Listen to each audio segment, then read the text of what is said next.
Hello everyone, welcome to the NPTEL course on Natural Language Processing. Today we will have a discussion on assignment given for week 0. So let us start. Here we are given 4 different statements and we are to tell whether one language is a subset of the other or not.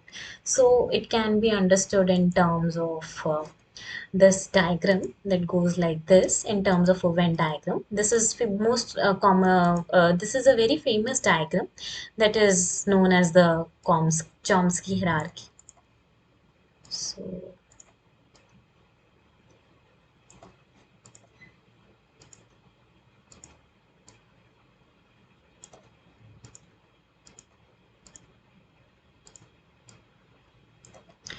So here the innermost representation stands for regular grammar.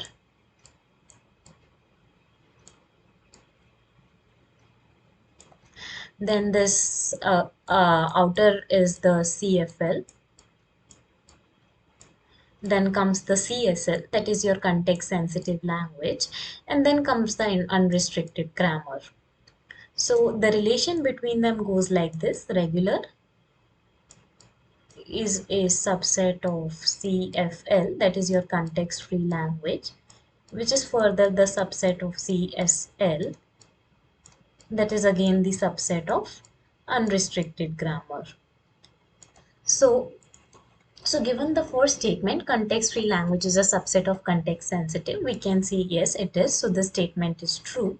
Then regular language is a subset of context-sensitive. So because it follows the transitive relation, so yes, therefore regular is a subset of CSL.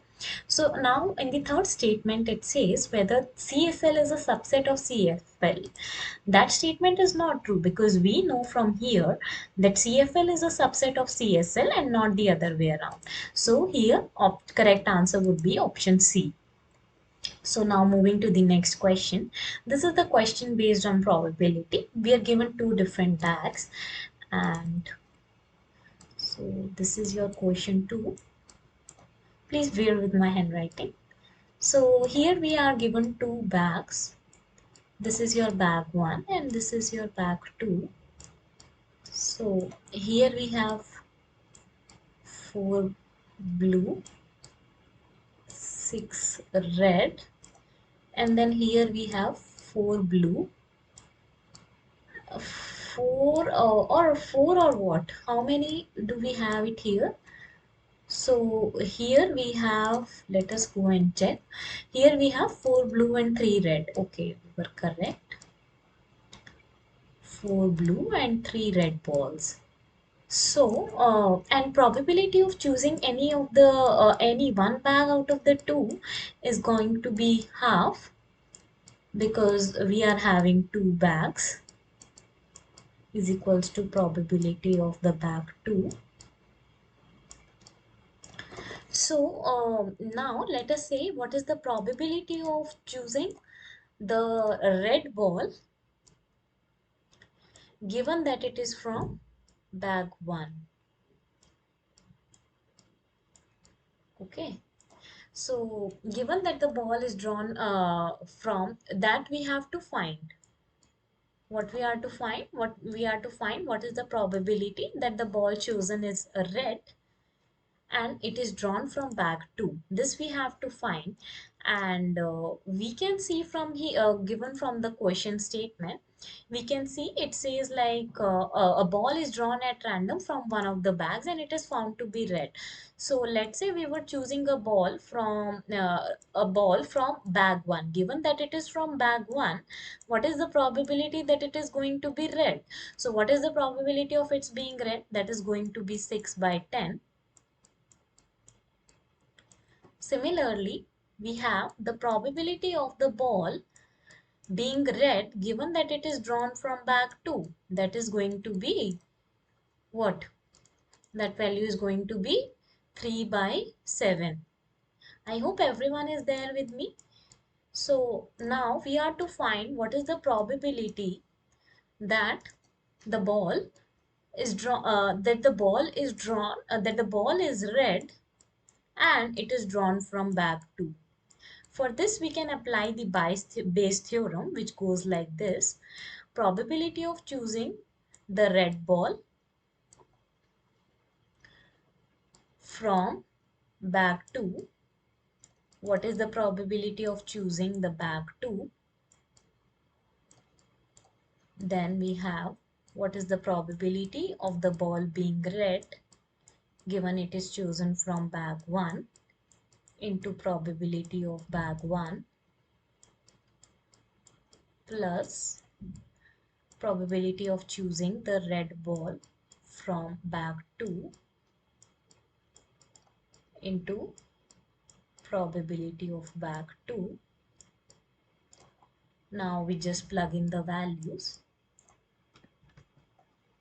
So which goes like probability of choosing the bag 1 into the probability of choosing the ball that is red from bag 2, right? So it should be 3 by 7. Then what is the probability of choosing bag 1? That the ball is red, and 1 by 2 into 3 by 7. So we solve this and get the answer. The answer is not listed in the option, so we cannot mark anything here. So now the next question is, which among the following can parse a CFG? So let me tell you that CFGs can be parsed by all the three parsers that is listed here: top-down parser, bottom-up parser, and CYK. So the answer is going to be option D here. So for the third question, the answer is option D. So now moving to the next question. The pumping lemma is often used to prove, this is often used to prove that the language is not context free. So here the answer is option B. For question 4, your answer is going to be option B. Next, it comes when a top-down approach of dynamic programming is applied to a problem. What is the result in the time complexity and the space complexity?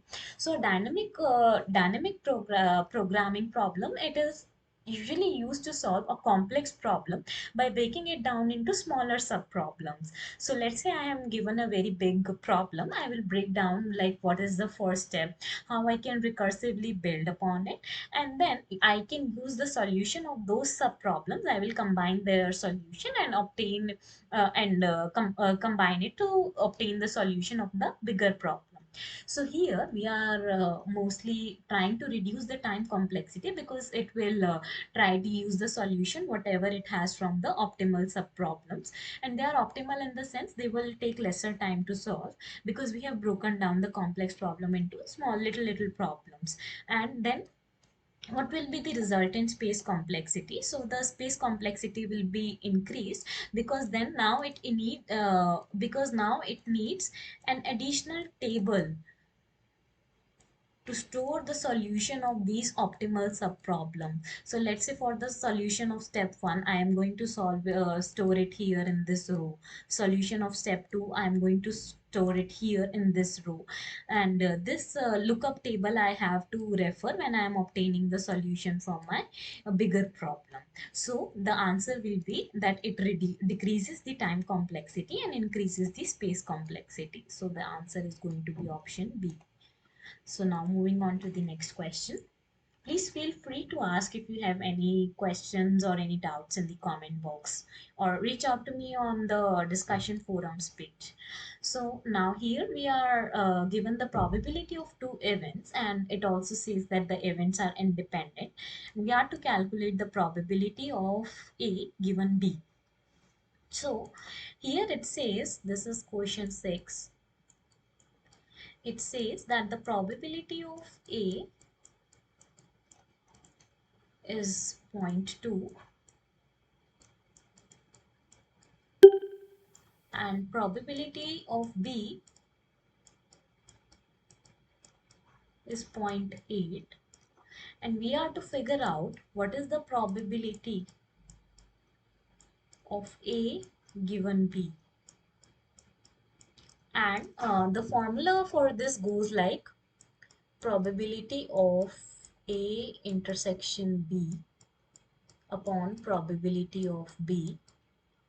And because the events are independent, so for independent events, this formula goes like this: the probability of A intersection B, it reduces to probability of A into probability of B upon probability of B. So now from here, probability of B gets cancelled out and we are left with the probability of A, that is going to be 0.2. So here your correct answer is going to be option A. I hope it is clear to everyone. So now moving on to the next question. So it says the CFLs are closed under. So let me tell you.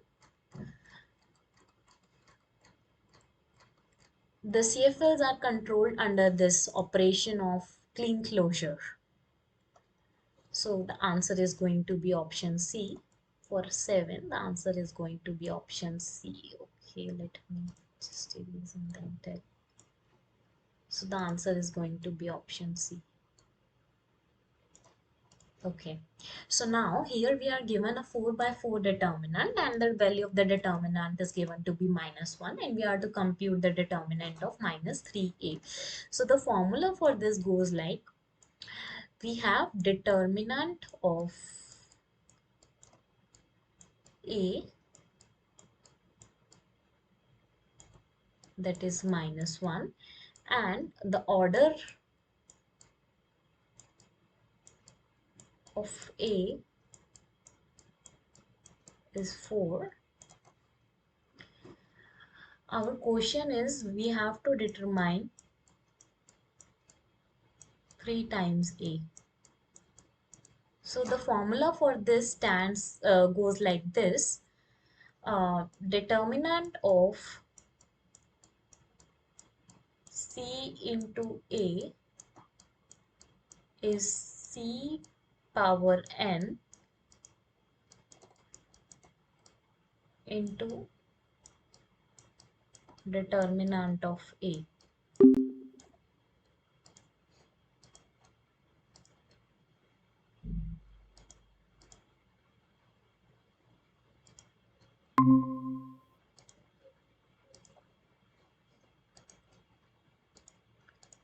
So here value of C is 3 power 4 into -1.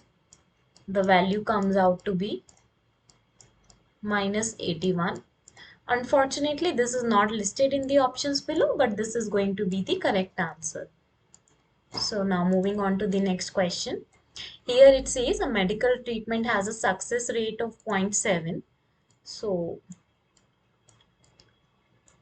probability of success is 0.7 and the probability of failure is going to be 0.3. Now it says 2 patients will be treated with this treatment, and assuming the results are independent for the 2 patients, we were to find and that for neither of them the operation is successful. So it will be, because we know what is the formula for independent events: probability of failure for patient 1 into probability of failure for patient 2. So this will be like 0.3 into 0.3. The value comes out to be 0.09. That is option B. So now moving on to the next question.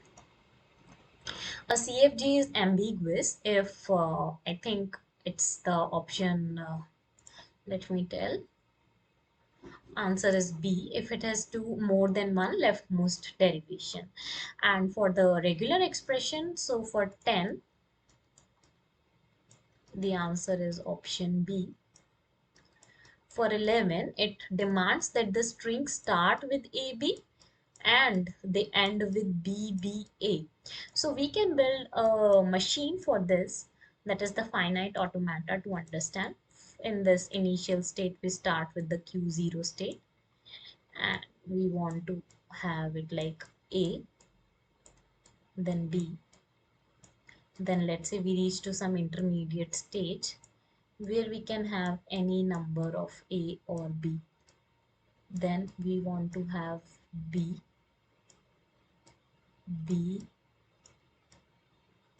and then A, and this is our final state that we reach. So the regular expression for this becomes like AB.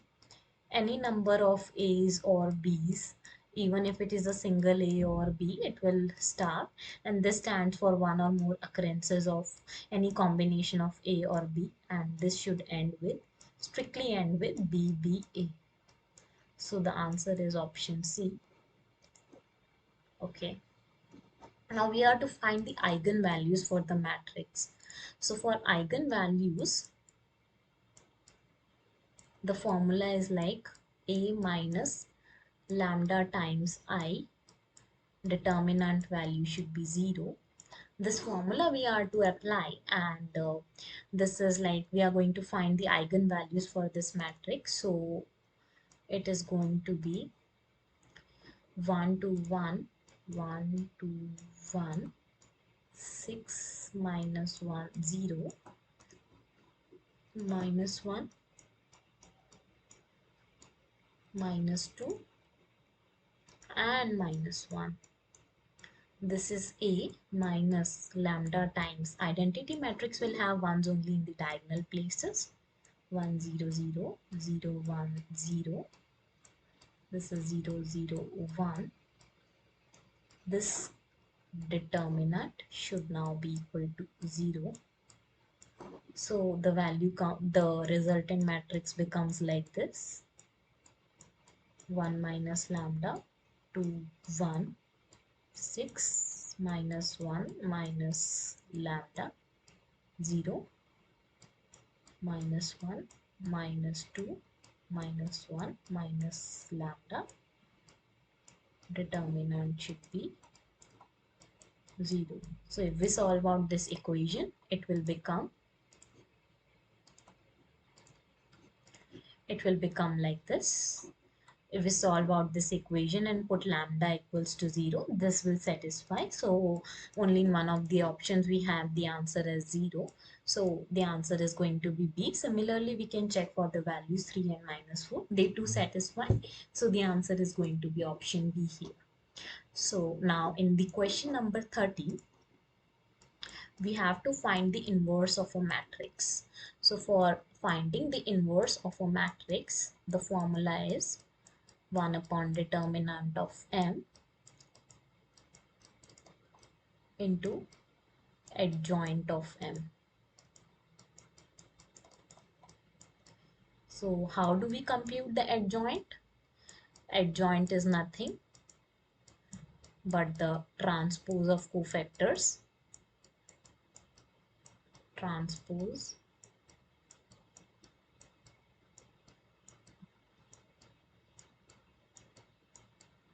cofactors.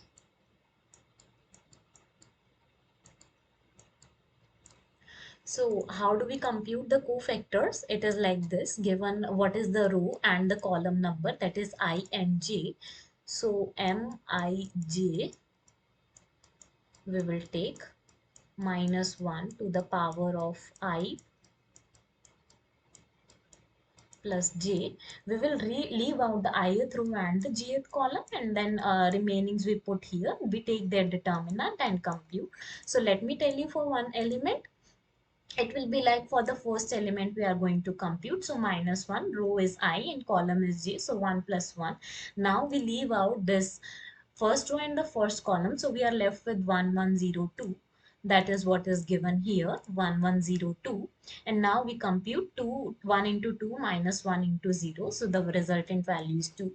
For a clearer understanding, let us see for one more element, that is M12. Here I is 1, that is the first row, and J is 2, that is the second column. So we take minus 1 to the power 1 plus 2. Now we will leave the first row and the second column. So leaving the first row and the second column, we have the value first row and the second column we leave. So we have 0, 1, 1 and 2. 0, 1, 1 and 2. So 0 into 2 is 0 and this will be minus 1. So minus 1 into minus 1, this value is 1. Similarly, we compute for all these elements and then we get the resultant adjoint of M like this. So our cofactors matrix will look like, so our cofactors matrix looks like, let me tell you, 2, 1, minus 1,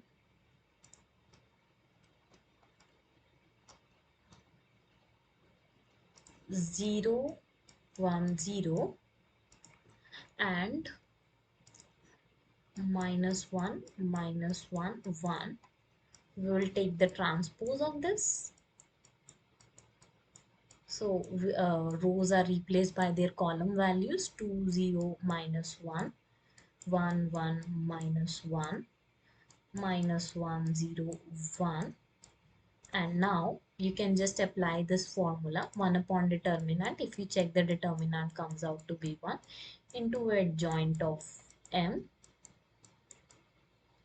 So here your answer is going to be option A. So answer is option A. Moving on to the next question. We are given the television sets. The total number of television sets is 240 and 15 out of them are defective. So probability of the television set being defective is going to be 15 by 240. And then the probability of non-defective will be 1 minus 15 by 240, that is 225 by 240. Now it says like two TVs are drawn and both of them will be defective. So what is the probability of choosing two defective TVs? So here the probability of choosing the first defective TV will be having 15 TVs that are initially defective. Out of them we are choosing. So that is 15 by 240. Now this TV is drawn. So now we are left, one TV is drawn. So we are left with the remaining 14 defective TVs. And out of 240, now we are left with remaining 239 TVs, right? So this is your answer. So that goes for option B. So answer is going to be option B. Moving to the next question. We have to find the row rank of the matrix. So this is a very interesting and easy question. So 15th. Let me first write the matrix elements. So the matrix elements are 1, 2, 3, 4. 1, 2, 3, 4, 0, 3, 2, 9. Then we have 1, 5, 5, 13, 1, 5, 5, 13, 1 minus 1, 1 minus 1, 1 minus 1, 1 and minus 5. Let me write this neatly. We don't understand it otherwise. So it will be 1, 5, 30, and this we can write like 1. So here if you see, like row rank, it should be the number of the non-unique non-zero rows or the unique rows that you are having.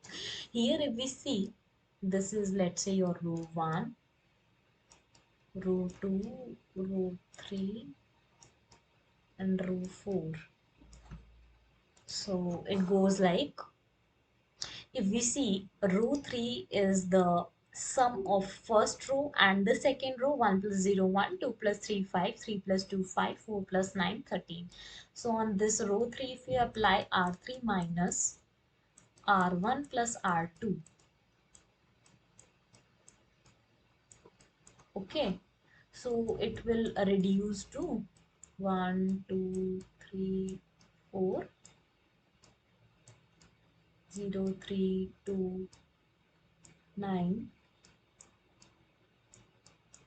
1 5 5 1.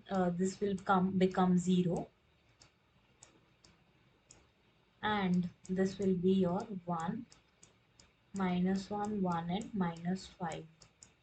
Now if you see here row 4, that is the combination of R1 minus R2, 1 minus 0 1, 2 minus 3 minus 1, 3 minus 2 is 1, and 4 minus 9 is minus 5. So on R4, what operation you could apply? R4 minus R1 minus R2. So this resultant would be 1 2 3 4 0 3 2 9, and last two rows are going to be 0. So here the rank becomes rank of A, because we are having two non-zeros, to option D. Option D. So we see now the next question says, in an orange country you are having some population, out of which 52, okay, let me rewrite nicely. So okay, select color. 52% are males, so remaining 48% will be the females.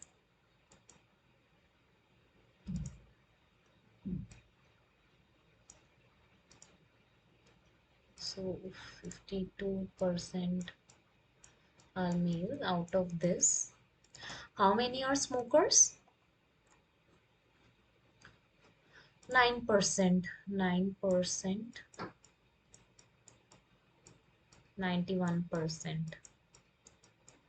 So this is smoker, this is non-smoker. Here also we have the category for the smoker and the non-smoker. Here how many are smokers? 3% of the females are smokers and 97% not. So we are to find probability that it is a smoker, probability that the subject who is a smoker. So we are to find who is a smoker. So we are to find who is a smoker, and given it should be the male. So that would be simple formula, probability male who is a smoker upon the total number of smokers that we have. So this will turn out to be, from here we can see 9% of 52% are smokers, right, upon 9 by 100. Let me write it on the next page for you. So 9 by 100 into 52 by 100 upon total number of smokers are 9 by 100 into 52 by 100 plus 3% of 48 by 100 that the same value comes out from option C. So answer is option C. So now moving on to the next question, which states what is the Levenshtein difference distance between swift and sweet. So it's like swift and sweet. Okay, so it's like swift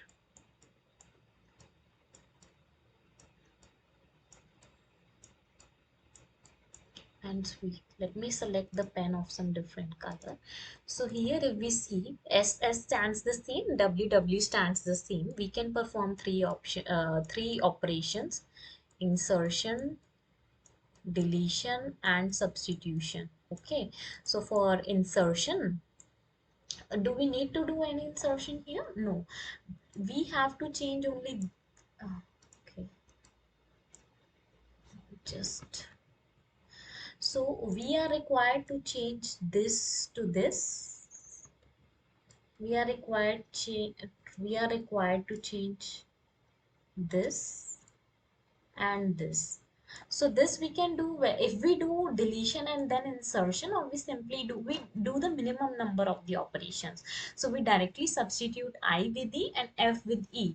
So if we want to go here, we can do the substitution, and here also we can do the substitution. So we are required to perform two substitution, and here the cost of one substitution, in the paper it says for insertion and deletion it's 1 and for substitution it is 2. Since we are performing two substitutions, so it will be 2 into 2, that is equals to 4, and that is your option C. So I hope it's clear to everyone. Let us go to the next question. Which of the following is the property of dynamic programming problem? As we have already discussed, it should have a optimal substructure and the overlapping subproblems. Optimal substructure so that we can save out on the space, and we can make use of that space to provide further solutions, and overlapping subproblems because we are breaking down or decomposing the bigger complex problem into smaller subproblems. So the answer is going to be option D. For question number 18, the answer is going to be option D. Now, given in the question 19, let A and B be the two events. We are given the probability of A is half, probability of B is also half, probability of A complement and B complement. Probability of A complement and B complement is 1 by 3, right? So now we know this formula: probability of A union B is probability of A plus probability of B minus probability of A intersection B. So if we take the complement of this, so A union B complement, it will become probability of A complement plus probability of B complement minus probability of A intersection B complement. So this will turn out to be probability of A complement union B complement is equals to probability of A complement plus probability of B complement minus probability of A complement intersection B complement. So it turns out to be, because probability of A was equal to the probability of A complement, that will still be half plus half, and we are already given this value, that is 1 by 3. So it becomes 1 minus 1 by 3, that is 2 by 3, that is option B. Option A. And here we are giving what is the we are asked to find what is the time complexity for Fibonacci number using the recursion. So for this, so what are Fibonacci numbers? So the Fibonacci number series goes like this. Let me tell you. It's 0, 0, 1, 2, 3, 5, 8, 13, 21, and so on and so forth. So here we can see that first Fibonacci number is 0. Second Fibonacci number is also 0. F of 1.